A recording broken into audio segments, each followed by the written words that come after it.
من الشيطان الرجيم. بسم الله الرحمن الرحيم. قل لا أسألكم عليه أجرا إلا المودة في القربى.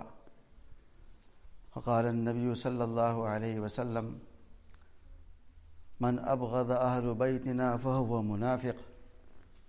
وفي رواية قال رسول الله صلى الله عليه وسلم: والذي نفس بيده من أبغضنا أهل البيت رجل إلا أدخله النار أو كما قال صلی اللہ علیہ وسلم.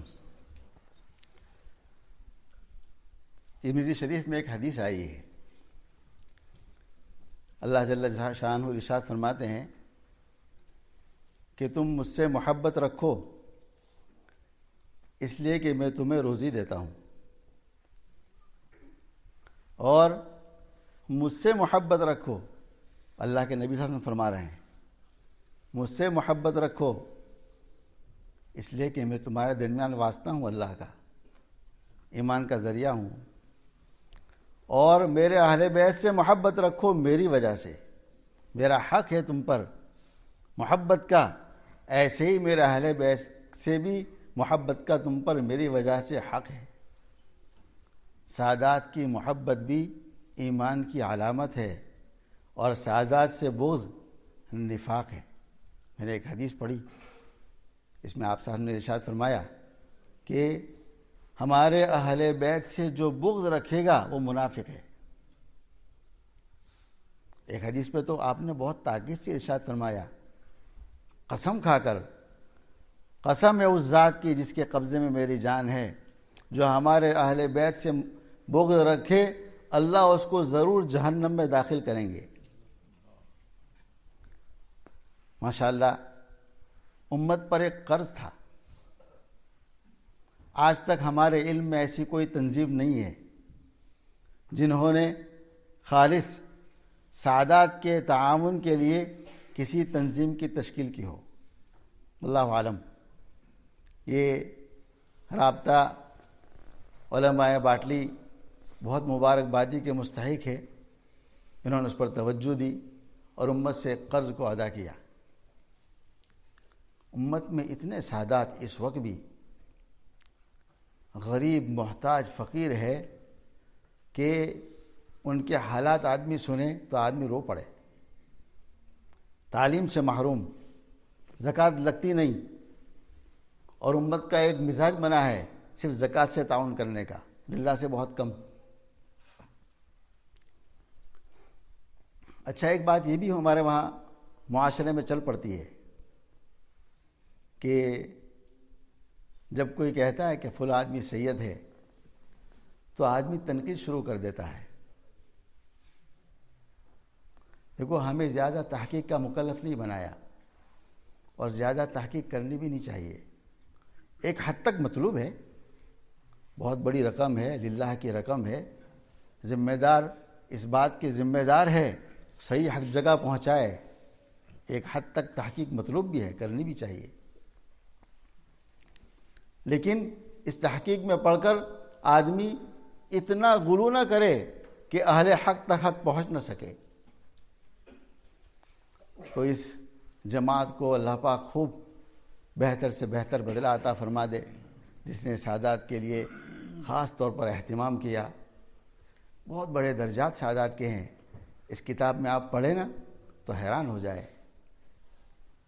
علامہ سیوطی رحمہ اللہ نے 60 احادیث جمع کی تھی سادات کے فضائل میں. 60 احادیث ہے. اس کو اس کتاب میں ترجمے کے ساتھ نقل کیا گیا ہے. جو سادات سے بغض رکھے ممکن ہے یہودی ہو کر مرے، اس کی موت ایمان پر نہیں آ سکتی.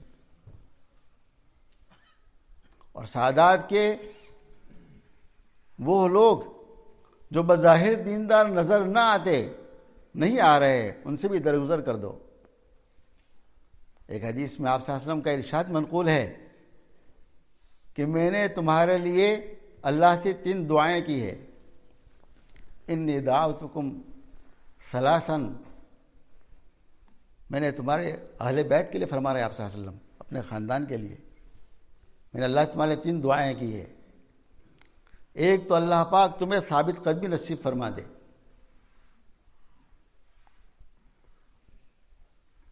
دوسرا، اللہ تمہارے بے علم کو علم عطا فرما دے۔ ایک عالم سے میں نے عجیب بات حدیث کے ترجمے میں فرماتے، اس حدیث کا ترجمہ میں جاہل بھی نہ کہو، وَيُعَلِّمُ اللَّهُ جَهْلَكُمْ، اللہ تعالیٰ تمہارے بظاہر معنی یہ ہیں جاہل کو علم دے۔ وہ فرماتے ہیں کہ ترجمہ ایسا کرو، اللہ تعالیٰ تمہارے نہ جاننے والوں کو علم عطا فرما دے۔ دیکھو کتنا ادب ہے ہمارے اکابر میں، سادات کے ادب کی وجہ سے ترجمہ فرما رہے ہیں۔ وَيَهْدِي ضَالَّكُمْ،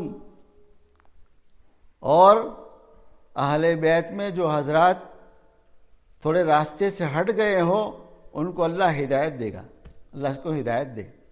3 دعائیں آپ نے فرمائی۔ اس لیے اہل بیت کے وہ حضرات جو بظاہر دیندار نظر نہ آتے ہو ان سے بھی درگزر کر دو، اس نسبت سے کہ میرے نبی صلی اللہ علیہ وسلم کے خاندان کے لوگ ہیں۔ ایک عجیب قصہ پڑھا میں نے اس کتاب میں، قصے تو کئی لکھے ہیں، سادات کی عظمت پر اللہ پاک کیسے نوازتا ہے آدمی کو۔ ہم سب نے تقریباً نام سنا ہے شیخ عبد القادر جیلانی رحمۃ اللہ علیہ کا، بزرگوں کے بھی سردار۔ وہ پہلے ایک بادشاہ کے وہاں کشتی کھیلا کرتے تھے، آج کل کہو تو باکسر، یہ ان کا کام تھا۔ ایک مرتبہ بادشاہ کے پاس ایک کمزور دبلا پتلا آدمی آیا، اس نے کہا میں تمہارے جنید سے کشتی کرنا چاہتا ہوں۔ بادشاہ نے کہا تیری حیثیت کیا ہے؟ دبلا پتلا، اور جنید تو اپنے زمانے کا معنی ہوا پہلوان۔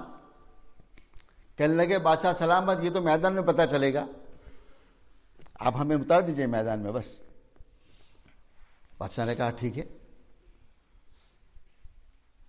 مجلس سج گئی، میدان میں جنید بھی آئے رحمہ اللہ، بعد میں بنے، اور وہ نوجوان دبلا پتلا آدمی وہی میدان میں آیا، اور جیسے پہلوان نکلتا اپنی شان کے ساتھ اس طریقے سے جنید نکلے۔ جب کشتی کا وقت قریب ہوا تو اس نوجوان نے جنید سے کان میں ایک بات کہی، اس کا خلاصہ یہ تھا کہ دیکھو جنید، تم تو بادشاہ کے بہت بڑے مانے ہوئے پہلوان ہو، اور میری حالت یہ ہے میں نبی پاک صلی اللہ علیہ وسلم کے خاندان کا ایک فرد ہوں، اور بہت غربت میں ہوں، فقر و فاقہ اور محتاجگی میں ہوں۔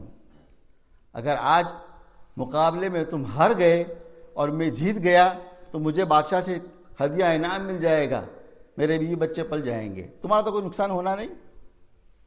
نقصان تو بہت بڑا تھا نا، عزت کی قربانی۔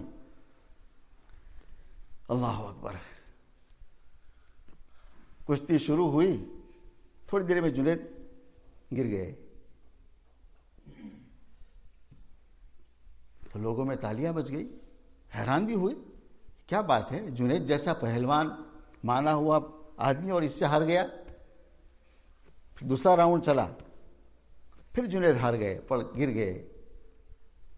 پھر تیسری مرتبہ اب جنید ایسے گرے کہ اٹھ نہ سکے، بات ختم ہو گئی۔ بادشاہ سمجھ گیا کہ کچھ ہے گڑبڑ۔ بادشاہ نے جنید سے پوچھا تنہائی میں، بتاؤ جنید بات کیا ہے؟ تم اس نوجوان سے ہارنے والے نہیں تھے۔ جنید نے کہا بادشاہ صاحب بات یہ ہے کہ اس نوجوان نے میرے کان میں ایک جملہ کہہ دیا تھا کہ میں نبی پاک صلی اللہ علیہ وسلم کے خاندان کا ایک ادنا فرد ہوں، بہت حالات میں ہوں اور غریب و محتاج ہوں۔ بس مجھے یہ بات دل میں لگ گئی، میں نے کہا اپنی عزت جائے۔ بادشاہ نے بڑا انعام دیا اس کو۔ رات کو جنید سوئے، حضرت نبی پاک صلی اللہ علیہ وسلم کی زیارت ہوئی۔ بعض کتابوں میں لکھا ہے کہ آپ نے ان کو اپنے گلے سے لگا لیا، سینے سے لگا لیا، اور فرمایا جنید تم نے کل میری وجہ سے میرے اہل خاندان کے ایک فرد کی عزت رکھ لی، قیامت تک اللہ تمہاری عزت کرے گا، قیامت تک۔ صبح اٹھے دنیا بدلی ہوئی تھی، بادشاہ کا محل چھوڑا، اپنے ماموں سری سقطی رحمہ اللہ بڑے بزرگ تھے، ان سے بیعت ہوئے، ان کی خدمت میں پہنچے، اور اللہ نے کہاں پہنچا دیا؟ ایک سادات کی وجہ سے اپنی عزت بظاہر قربان کر دی، اللہ نے قیامت تک عزت دے دی۔ ایک بزرگ کے حالات میں لکھا ہے، اس کتاب میں بھی لکھا ہے، حضرت شیخ نے بھی لکھا ہے، واقعہ ہے۔ حج کے سفر میں تشریف لے گئے، 500 اشرفیہ اپنے ساتھ تھی،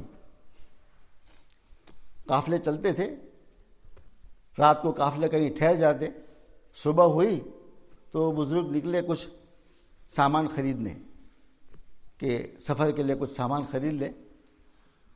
جیسے ایک دکان پر پہنچے، ایک عورت آئی، اس عورت نے کہا میں سید گھرانے کی ہوں اور میرے ساتھ بچیاں ہیں اور 3 دن سے ہم نے کچھ کھانا نہیں کھایا ہے، ایسے فقر میں ہماری حالت گزر رہی ہے، آپ اللہ کے واسطے ہماری کوئی مدد کر دے۔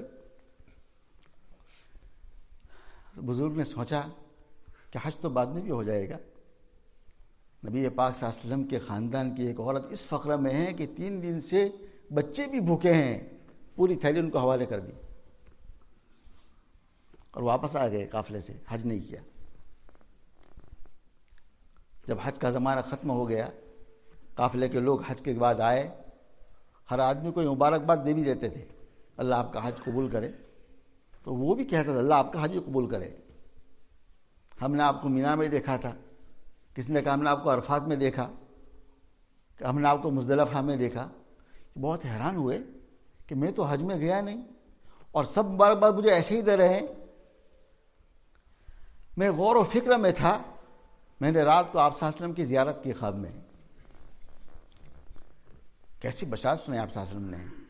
فرمایا دیکھو آپ نے میرے ایک خاندان کی عورت کی کفالت کر دی، اللہ نے قیامت تک کے لیے ایک فرشتہ آپ کی شکل کا پیدا کر دیا ہے، وہ قیامت تک حج کرتا رہے گا، اب آپ حج کرو کہ نہ کرو۔ ایک اہل بیت عورت کی مدد کر دی، قربانی کر دی، حج ختم کر دیا، سارے پیسے دے دیے، اللہ نے مقام کیا دیا، قیامت تک فرشتہ حج کرتا رہے گا۔ بہت ضرورت ہے اس وقت کہ ہم اپنے مال میں سے ایک حصہ خالص، میں نے اپنی مسجد میں 3 ہفتہ اس پر بیان کیا، پچھلے 3 ہفتے مسلسل ترغیب دی کہ بھائی ہر آدمی اپنے گھر میں غلہ رکھے اور اس میں تھوڑا سا پیسہ ڈالتا رہے، 10 پینی 20 پینی 100 پاؤنڈ جو بھی ہو، رمضان سے پہلے رابطہ کو پہنچا دے۔ ایک آدمی نے مجھے فون کیا نماز کے بعد، کہا مولوی صاحب میں نے اپنے خاندان کے 50 آدمی کو تیار کر لیا الحمدللہ کہ ہم اپنے گھر میں ڈبہ رکھیں گے اور رمضان سے پہلے تعاون کر دیں گے۔ تو امت کو تھوڑی ترغیب کی ضرورت ہے، اس وقت بڑے حالات میں سعادت ہے۔ دیکھو سعادت کا تعاون، سعادت سے محبت حسن خاتمہ کی دلیل ہے، حسن خاتمہ کی دلیل ہے۔ امیر تیم النگ سب نے نام سنا ہے، بہت بڑا بادشاہ گزرا ہے، وفات کا وقت قریب آیا نا، بہت سخت پریشانی میں، شدت میں، تھوڑی دیر کے بعد ہوش آیا تو لوگوں نے پوچھا کہ بادشاہ سلامت کیا بات ہے؟ اب بہت سخت پریشان تھے، کہنے لگے بہت سخت حالات میں آ گیا تھا، موت کا فرشتہ اور آخرت کے احوال، اور لگتا تھا کہ ایمان ختم ہو جائے۔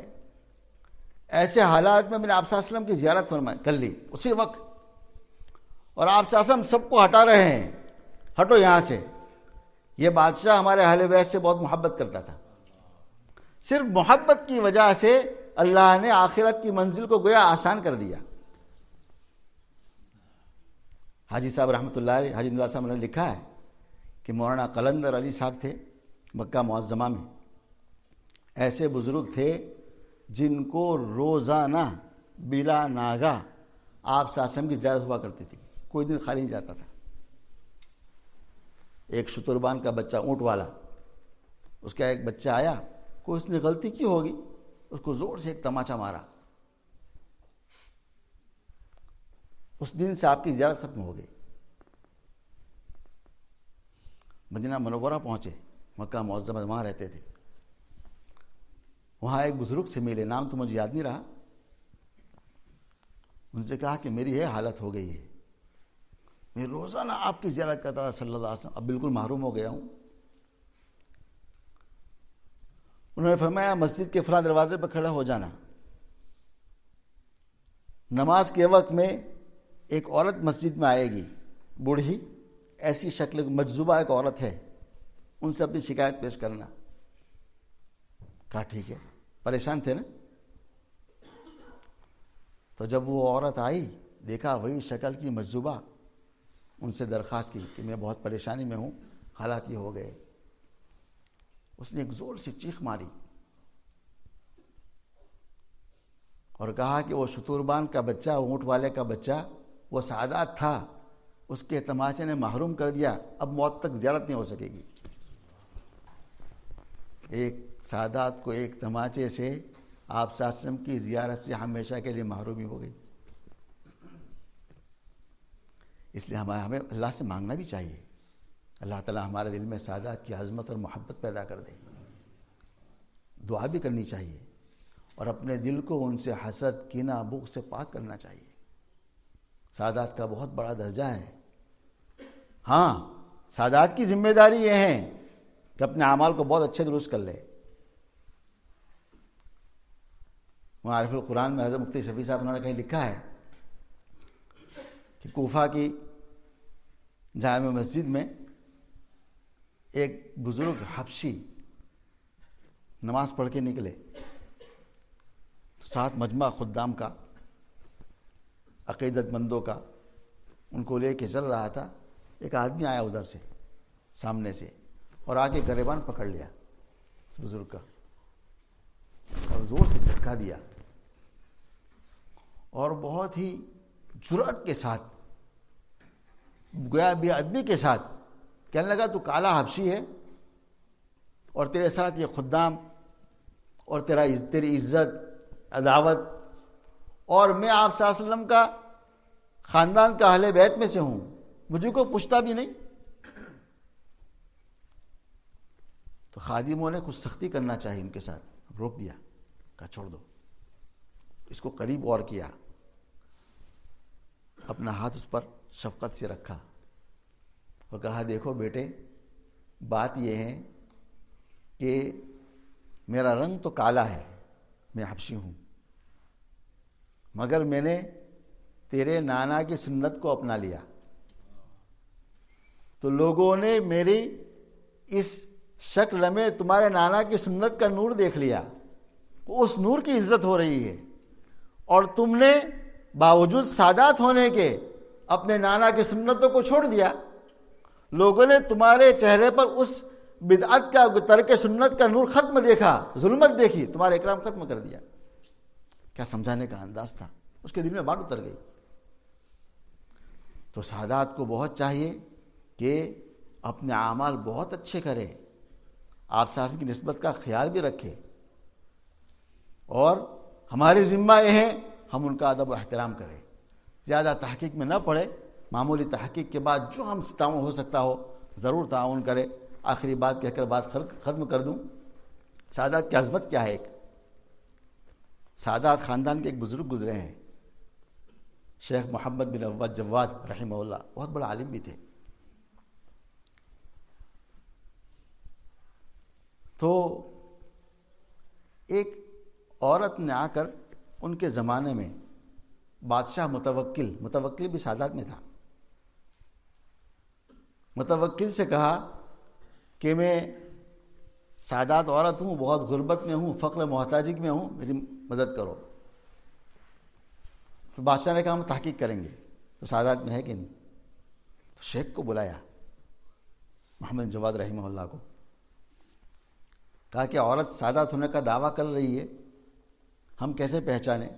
کہا بہت اچھے، بہت چند منٹوں میں پہچان لیں گے کہ سادات ہے کہ نہیں۔ کہا مجھے حدیث پہنچی ہے کہ اللہ پاک نے سادات پر سبا شیر کے حملے کو ممنوع قرار دے دیا ہے. شیر سادات کو چھیڑ نہیں سکے گا، اصلی سادات ہوگا. عورت کو رکھو میدان میں، شیر کو چھوڑ دو، فوراً پتہ چل جائے گا. تو متوکل نے عورت سے کہا، عورت نے کہا توبہ میں سادات نہیں ہوں، میں جھوٹی تھی. بات ختم ہو گئی. متوکل سے لوگوں نے کہا کہ شیخ کا خود امتحان کرو نا، وہ بھی سادات ہے کہ نہیں. یہ حدیث بیان کر رہے ہیں کہ عورت کو رکھو شیر کے سامنے. بادشاہ نے کہا ٹھیک ہے. شیخ کو بلایا اور شیخ سے درخواست کی کہ ہمیں لوگ یوں کہہ رہے ہیں. شیخ نے کہا ٹھیک ہے، چھوڑ دو شیر کے سامنے ہمیں. بادشاہ نے اپنے میدان میں شیر کو رکھا. تو شیر جب نکلتا ہے پنجرے سے تو چنگاڑے مارتا ہوا. محمد بن جواد بھی آ گئے رحمہ اللہ. شیر چنگاڑتا ہوا دوڑتا ہوا جب آپ کے پاس آیا تو ٹھنڈا ہو گیا. تھوڑا سا گھما، آپ کے بدن کو چھوا اور چلا گیا. شیخ چلے گئے، دوبارہ پھر آئے، پھر ایسا ہی ہوا. شیر چنگاڑ مارتا ہوا پہنچا آپ کے قریب، آ کر ٹھنڈا ہو گیا. آپ کو ہاتھ تک نہیں لگایا. متوکل نے کہا دیکھو آزما لیا نا، یہ پکے صحیح سادات میں سے ہیں. لوگوں نے کہا متوکل آپ بھی آزما لو. شیخ کو تو آپ نے آزما لیا، کہا مجھے مروانا چاہتے ہو. سب آدمی کو نہ آزمایا جائے، یہ اللہ کا ایک مقام ہے. اللہ کے ساتھ کسی کا تعلق ایسا ہوتا ہے. لیکن دیکھو سادات کی عظمت کتنی ہے کہ اللہ نے گویا شیر پر بھی ان کے جسموں کو حرام کر دیا ہے. اللہ تعالی ہم سب کے دل میں سادات کی عظمت پیدا کر دے. کس کا؟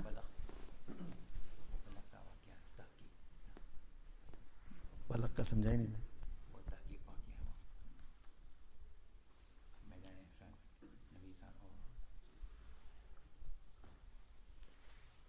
ذرا اشارہ کر دو نا کچھ.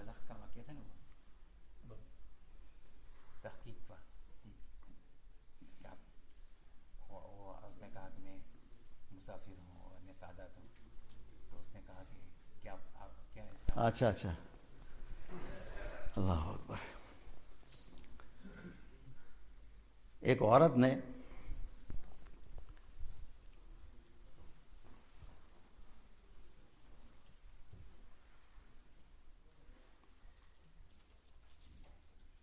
کہاں سے شروع ہوتا ہے؟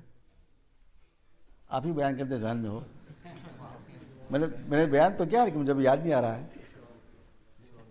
کسی اور وقت ذہن میں ہے نہیں. میری کتاب میں تو ہے، بہرحال کتاب بہت عجیب واقعہ ہے، وہ بھی پڑھنے والا واقعہ ہے. پر اللہ تعالی ہمارے دل میں سادات کی عظمت پیدا کر دے اور اس ادارے کو خوب ترقیات سے نواز دے، اس کے فیض کو عام و تام فرمائے. وآخر دعوانا الحمدللہ رب العالمین.